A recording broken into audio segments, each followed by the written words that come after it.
Hello everybody and welcome back to World of Warships Legends. My name is Spartan Elite 43 and tonight we have our very first look at the new Tier 4 premium Russian battleship, the Oktyabrskaya Revolutsiya. Obviously it's probably going to be the October Revolution, right? That's my guess. But anyway, let's look at our commander. Our commander is Lev Gawler. We are running Andrew Cunningham and Azure Lane Shardhurst as our inspirations. We have Flammable Cannoneer, Gyrating Drill Bits, Collective Labor, Reaching Out XXL, and Will to Rebuild as our traits. As our commander skills.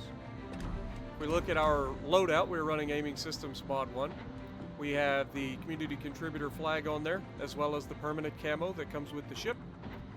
We have 42,500 hit points with 10% torp reduction. You have 12 305mm guns that reach out to 16.3 kilometers with our current build and have a 32-second reload time with a 180-degree turn time of 38.3 seconds.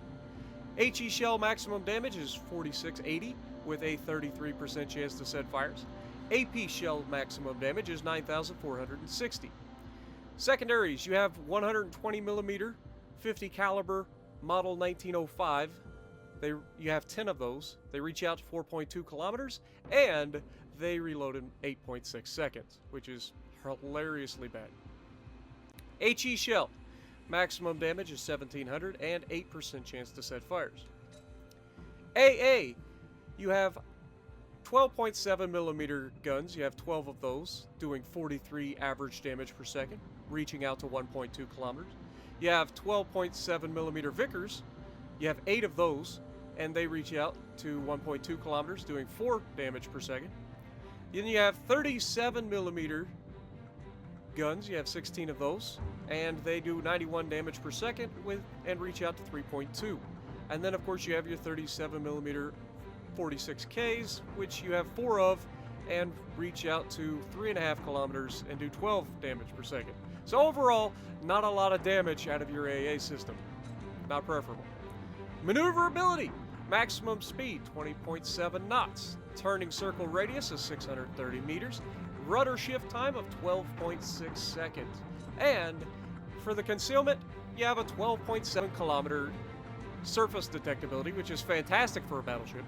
You have a 10.6 kilometer detectability by air, and a 2 guaranteed, and detectability while firing in smoke is 10.1. So, yeah, the Russian battleships are pretty sneaky. At least until they fire their guns.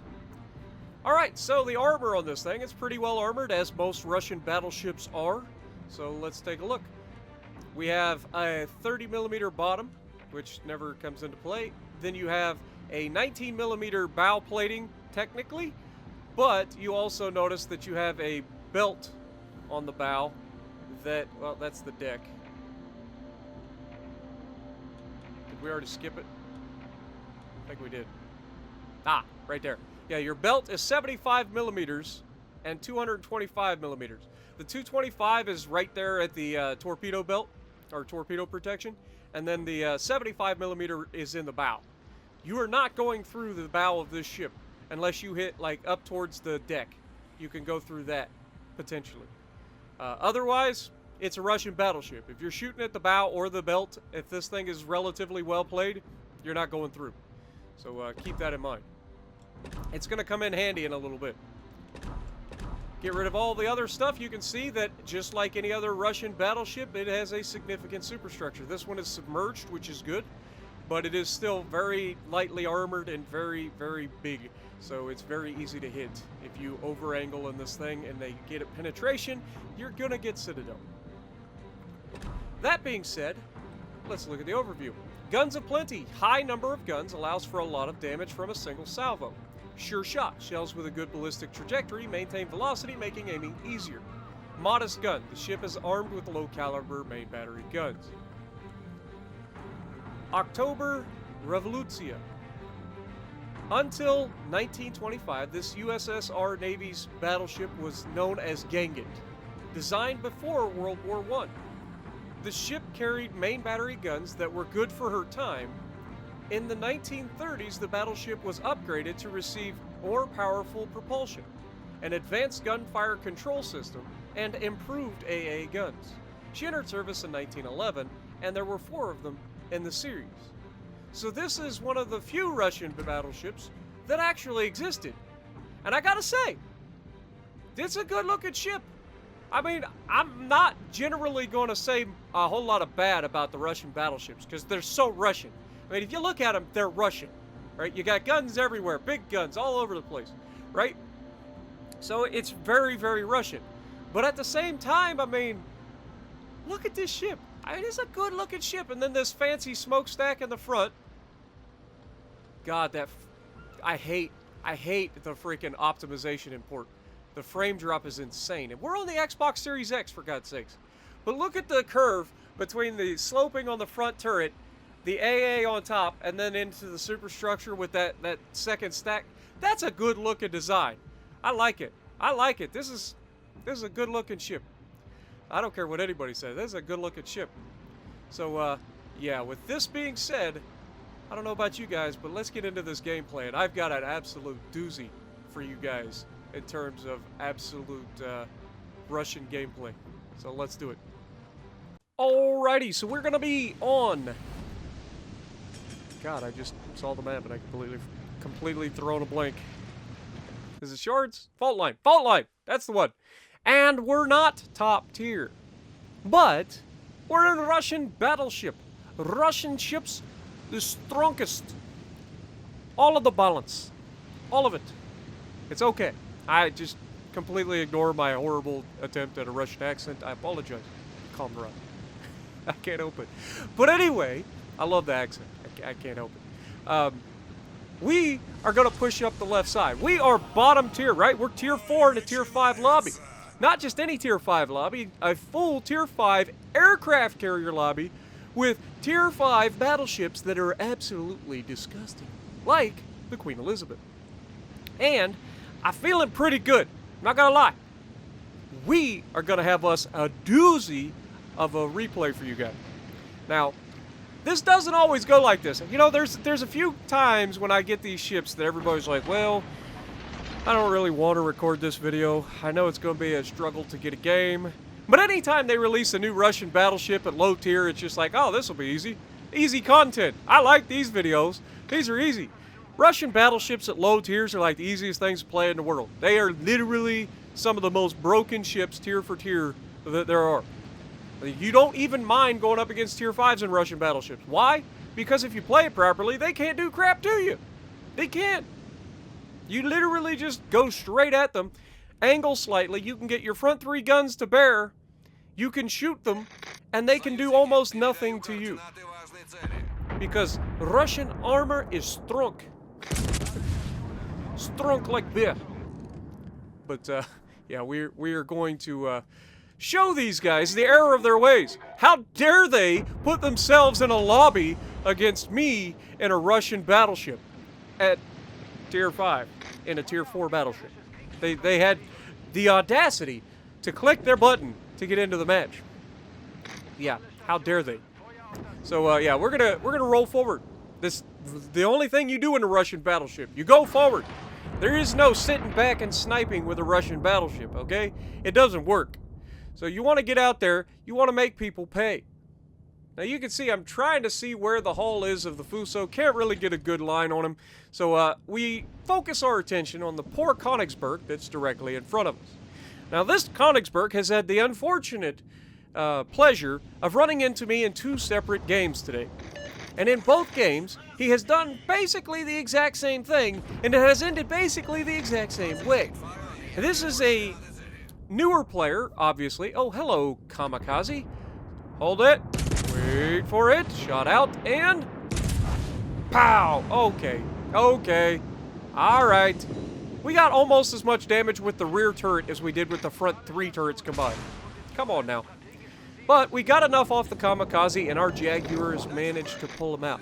Now, do you call it a Jaguar, or do you call it a Jaguar? See, I've always called them Jaguars, but then I heard, like, car people call them Jaguars, and then I thought I was wrong. No, it's actually a Jaguar. Okay? So, I'm not going to say Jaguar anymore. It's just weird and pretentious. But luckily, our carrier's spotting the torpedoes from this Königsberg, so I'm able to see, turn in well ahead of schedule. There's no chance. The Russian battleships also turn very, very well. I don't know if you guys knew this or not, but yeah, they do. They turn pretty well for battleships. But of course, most dreadnoughts do. Most dreadnought battleships turn pretty freaking well. It's the high-speed battleships that tend to not turn. But he backs out in front of us, and come on, dude. How did you think this was going to go? Of course, we have to leave him with just enough to make me get my rear turret involved, and that's going to be the end of it. You can't do it. I'm flabbergasted at how he thought that was going to end. Like, he already dumped his torps from that side of his ship, so he wasn't trying to get more torps involved. He actually thought that he could back out in front of a battleship who knew he was there and was pre-aimed, and he could do enough damage to survive long enough? No way! Never gonna happen. You're just gonna get deleted. And the Königsberg's a great ship. It's one of the best Tier 5 cruisers, period. But, yeah, it's just not gonna end well. Wait, Königsberg. Tier 4 cruiser. Sorry. Sorry! I know people are gonna hate me in the comments. I can already feel you typing your comment. Hold it. Well, actually, don't hold it. It's an engagement. Throw all the hate comments at me. I don't care. But no, we're gonna get out here. Fuso is running away. And understandably so. He has Russian battleship, I'm gonna stop now, coming right for him. He don't care that he's a Tier 5. All he knows is, that's Spartan Elite, that's a Russian battleship, I need to get out of here. And he's being focused by everybody on my team right now. My team did not play this very well, to be honest. We had some support on this side, which was great, and the fact that I was able to just charge straight through is what ends up winning us this match. And I'm going to go ahead and spoil it. We win the match, guys. Okay? We win the match. But it's what happens between now and the end of the match that you need to stay tuned for. It's fantastic. We're already at 38,000 damage, and with that horrible shot by me, not realizing that he was turning away, so we completely missed that shot and a good chance for dispersion that was godly. But, you know, here's what it is. We go ahead, we adjust our aim this time to shoot over the bow to make sure that he runs into the shells, and we get a much better result, getting a penetration and an overpin for about 2,500 damage. But I start paying attention to what's coming back. Everybody on their team is coming back to fight me, or at least that's my arrogance speaking. I assume that they're all coming back to fight me. I mean, there's other people here too, but it's for me. That's why they're coming back. But we reach out, we look at Bajani, we lead him just a little too much with the first shot. It was very close. And then we reach out a second time with the second set of guns. And that was a much better shot. We're going to get some good penetrations, I believe about 3,600 damage, 3,100 damage. And Fuso, I mean, I'm not scared of him. He's not shooting me much of anything, if any. And so I'm not real afraid of him, but I see he's low health, he's burning, so I'm going to go ahead and take the shot just in case he has a damage con. And he did seemingly put the damage con out, but he actually ends up dying from the flood. And Ranger is spotted not moving in his original spawn location. And this is something you cannot do in a aircraft carrier, guys. You've got to be paying attention to the map and get yourself out of the way of trouble and stay alive to help your team. As we score 2 citadels on him as he's sitting still. If we had more guns loaded, he'd have probably been depth struck right there. But unfortunately, we get 2 at a time.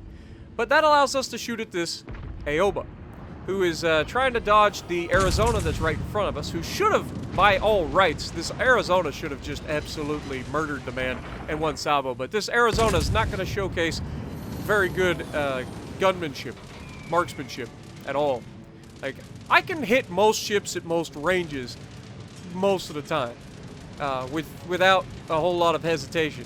But some people just, I don't know what it is. They just can't shoot very well. He gets a shot there, and then he's going to miss. Watch how many shots he misses here. The dispersion's not bad. He just completely whiffs. He hits him there, leaves him with just enough to get away. And so we're going to go ahead and try to help him. He misses another shot on him. And yeah, we're just going to go ahead and end this guy to make sure that we end that torpedo/fire threat. Now, right now we're dodging the fire from the freaking Queen Elizabeth. I didn't want to get into a direct confrontation with the Queen Elizabeth with so many people around. So the goal here was to keep away from the Queen Elizabeth and affect the team as we pick up our Confederate already. Like, we've got a Confederate already. 81,000 damage already. And the Ranger finally decided it's time to start moving, but he's coming straight forward. And so we get one more gun off at him. And, of course, it's an aircraft carrier, and he's sailing angled slightly. And that's another Citadel for another 9460. And then we've got a good, decent chunk over here at the Queen Elizabeth, and we need to start turning in immediately. If this man... Ooh, that could have been nasty. That could have been real bad. Queen Elizabeth has 15-inch guns that are very, very good and can absolutely death strike me if I'm not careful. And the fact that we noticed just in time to turn in a little bit may have just saved our life. But we're also in between a rock and a hard place. We got a battleship behind us shooting at our other side while we're trying to angle to the Queen Elizabeth. Now, we're presenting a little more angle than you might normally expect, and we get punished for it. But I was kind of hoping that I would beat his reload, but Queen Elizabeth actually has one of the fastest reloads at Tier 5 as well.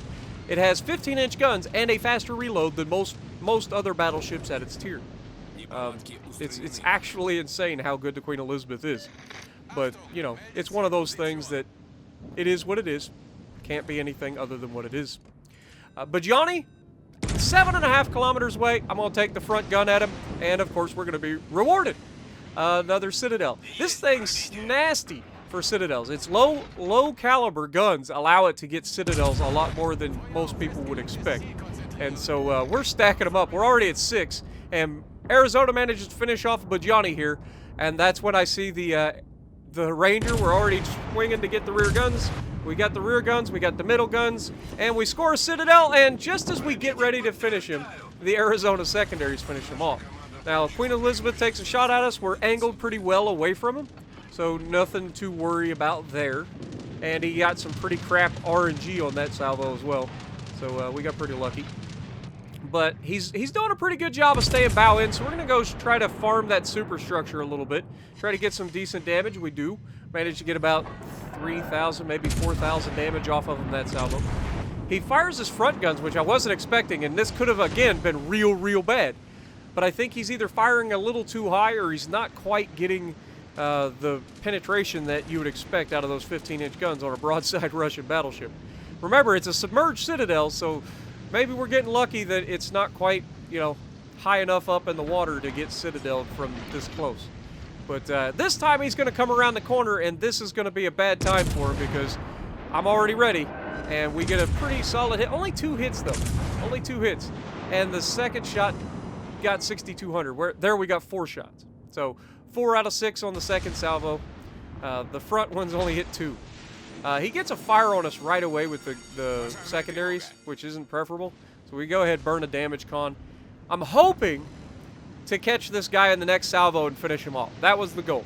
I'm pretty confident in my ability to remove him at this point, but I think we just kind of oversaturated his superstructure because as we turn broadside on to get these guns into his superstructure, you can see he's doing it. We're going to aim towards the middle of the guns and into the superstructure. We do 8,100 damage, destroying one of his guns, and unfortunately, this guy is going to survive because our Arizona refuses to shoot him. He has no health, and our secondaries are so bad that we can't finish him off, and he rams us to death. Unfortunate, but we did a solid game here. 153,000 damage in a Tier 4 battleship in a Tier 5 lobby is pretty solid, and we're going to get rewarded for that as well. We shot down 5 planes. We had 7 hits with the secondaries. We got a flood because the guy rammed us. We had 3 kills. We did everything. 69 shell hits for the memes. I mean, this match has everything, guys. And so hopefully you guys enjoyed. Do I like the ship? I mean, it's a Russian battleship at low tiers. Of course I like the ship. It's fantastic. Do I recommend you buy it? It's up to you. If you like battleships and you like Russian battleships in particular and you think that they're overpowered for their tier and you want to have an easy moneymaker at low tiers, I mean, you can't go really wrong. But if you have like Imperator Nikolai or any of those other ships at its tier, you're probably fine. Like Imperator Nikolai is actually better in most ways than this ship. But at the same time, I think this looks better than Imperator, so it wins in my book. But we finished with 153,000 damage, Confederate, high caliber, all of the things, 2,800 base XP, top of the leaderboard. So if you like what I'm doing, punch the like button, leave a comment below, subscribe to the channel if you haven't already, and as always, I will see you in the next video.